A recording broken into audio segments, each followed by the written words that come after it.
Hello दोस्तों, नमस्कार। मेरा नाम है भगवान सिंह राठौर और आज का जो टॉपिक है वो है कि जनरेटर के लिए कूलिंग में जो हमारा हाइड्रोजन गैस है वो क्यों यूज में लेते हैं। ठीक है। तो जो जनरेटर के अंदर हमारा रोटर है, रोटर की कूलिंग के लिए हम हाइड्रोजन गैस यूज करते हैं और जो हमारा स्टेटर है उसके लिए हम प्राइमरी वाटर यूज करते हैं जो कि डीमिनराइज्ड होता है। ठीक है। तो जो हम हाइड्रोजन यूज करते हैं जनरेटर के अंदर वो क्यों यूज करते हैं, ये एक बहुत बड़ा क्वेश्चन है, क्योंकि हाइड्रोजन है वो बहुत ही इनफ्लेमेबल होती है और ये बहुत ही बड़ा एक आपका एक विस्फोटक होता है। एक पावर प्लांट के अंदर जो सबसे जो ज्यादा डेंजरस जो चीज है वो हमारी हाइड्रोजन ही होती है। अगर इसको हम जिस हिसाब से पैरामीटर इसके सेट है वो उसके पैरामीटर के अकॉर्डिंग हम इसको नहीं रखेंगे तो हो सकता है कि ये इसमें आग लगने के चांसेस रहेंगे। ठीक है। तो हम इस हाइड्रोजन गैस के जब ये इतना अगर खतरनाक है तब भी हम इसको क्यों यूज करते हैं, तो आइए जानते हैं इसके बारे में। तो ये हमारे पास में 3 पॉइंट है जिसकी वजह से हम हाइड्रोजन ही यूज करते हैं। तो सबसे पहला जो पॉइंट है वो है डेंसिटी। जो हाइड्रोजन की डेंसिटी होती है वो 0.07 kg पर मीटर क्यूब होती है, जो कि लगभग आपकी जो एयर है उससे जो हमारी एयर की डेंसिटी होती है वो होती है 1 kg पर मीटर क्यूब और वो होती है 14 टाइम्स डेंसर देन हाइड्रोजन। ठीक है। तो इसका मतलब ये हुआ कि आपका जो हमारा फैन जो लगे हुए हैं, जो रोटर पे जो फैन लगे हुए हैं जो रोटर की कूलिंग के लिए, अगर वो हाइड्रोजन की जगह अगर एयर को काम में लेंगे तो उन्हें 14 टाइम्स ज्यादा पावर की यूज करनी पड़ेगी। ठीक है। और वही अगर हाइड्रोजन यूज करेंगे तो हमारे पास में अगर 1 लीटर हाइड्रोजन का 1 लीटर एयर के लिए जितनी पावर लगेगी उतनी हमें 14 लीटर हाइड्रोजन को फ्लो कराने के लिए हमारे को उतनी पावर लगेगी। ठीक है।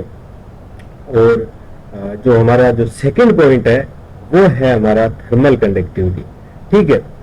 तो ये जो थर्मल कंडक्टिविटी है ये बहुत ही इंपॉर्टेंट है, इंपॉर्टेंट फैक्टर है, क्योंकि थर्मल कंडक्टिविटी ही रेस्पॉन्सिबल है किसी भी जो कूलिंग के लिए जो हीट जो कैपेसिटी होती है किसी भी जो मीडियम है, यहाँ पे जो हाइड्रोजन हमारा मीडियम है जो जनरेटरी कूलिंग के लिए हम काम में ले रहे हैं, तो उसकी जो हीट कैरिंग कैपेसिटी होती है वो होती है हमारी जो थर्मल कंडक्टिविटी कि वो कितनी हीट कितना जल्दी गेन करके वहां से वो कूलिंग के लिए उस सरफेस को कूल कर दे।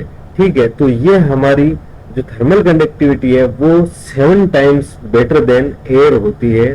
तो इस वजह से हम जो हाईएस्ट जो थर्मल कंडक्टिविटी होती है गैसेस में वो हमारी एयर की ही हाइड्रोजन की ही रहती है। ठीक है। तो ये हमारा सेकेंड पॉइंट रह गया हाइड्रोजन यूज करने का। और थर्ड पॉइंट जो हमारा है वो है heat transfer coefficient from surface to gas. तो जो सरफेस टू गैस जो हीट ट्रांसफर होता है उसके लिए हमारे पास में 1.35 टाइम्स बेटर देन एयर। जो हमारा हीट ट्रांसफर कोफिशिएंट है सरफेस टू एयर, जो सरफेस टू गैस का, वो 1.3 टाइम्स बेटर है एयर से। तो ये जो 3 वजह है जिसकी वजह से हम हाइड्रोजन का यूज करते हैं दूसरी गैसेस की तुलना में, या एयर को हम क्यों नहीं यूज करते। तो एयर को नहीं यूज करने के हमारे पास में इन 3 वजहों के अलावा एक वजह और भी है जो कि है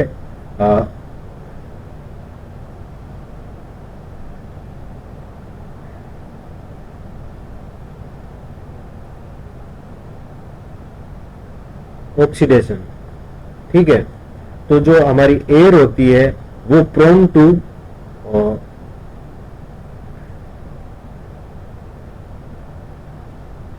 टू मेक ऑक्साइड्स। तो इस वजह से हम एयर को यूज नहीं करते हैं। ठीक है। और जो लिक्विड है उसको भी हम यूज नहीं कर सकते क्योंकि वो एक रोटरी पार्ट है जो जिसकी कूलिंग आप हाइड्रोजन से कर रहे हो वो एक रोटरी पार्ट है, और उसके लिए आपको एक गैस का यूज ही करना है, और गैस में जिसकी सबसे ज्यादा थर्मल कंडक्टिविटी है वो है हमारे पास में हाइड्रोजन, और जिसकी डेंसिटी है वो भी एयर से लगभग 14 टाइम्स कम है, ठीक है, और उसका हीट ट्रांसफर कोएफिशिएंट भी 1.35 टाइम्स बेटर देन एयर है। तो इस वजह से हम हाइड्रोजन यूज करते हैं। और जो हाइड्रोजन के साथ में हमारी रिस्क रहती है, क्योंकि ये एक इनफ्लेमेबल गैस है, तो इसकी वजह से हाइड्रोजन को हमारे को जो टू अवॉइड रिस्क,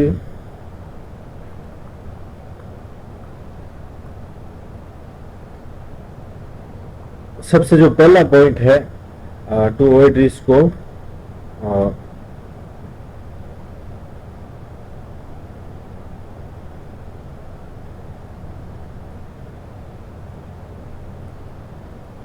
ठीक है। तो हम हाइड्रोजन का इग्निशन रोकने के लिए जो इसका अवॉइड करने के लिए हमारे को जो ध्यान में रखना है वो ध्यान में रखना है कि जो इसकी प्यूरिटी है, हाइड्रोजन की प्यूरिटी है, purity must be greater than 96%, okay. या इसकी जो आपके एयर के साथ अगर इसका मिक्सर होता है, purity can be leaner than और लेसर देन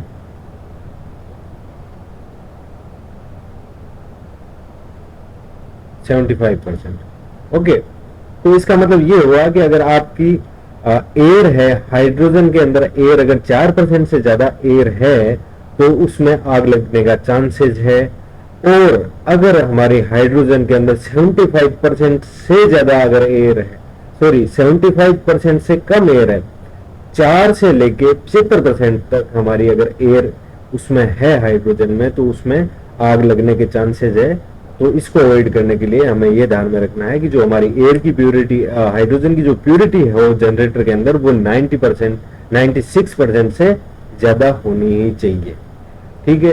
तो धन्यवाद। मैं समझता हूँ कि मैं कुछ आपको किसी हद तक समझा पाया। अगर नहीं समझा पाया तो आप कमेंट सेक्शन में क्वेश्चन जरूर करें। Thank you.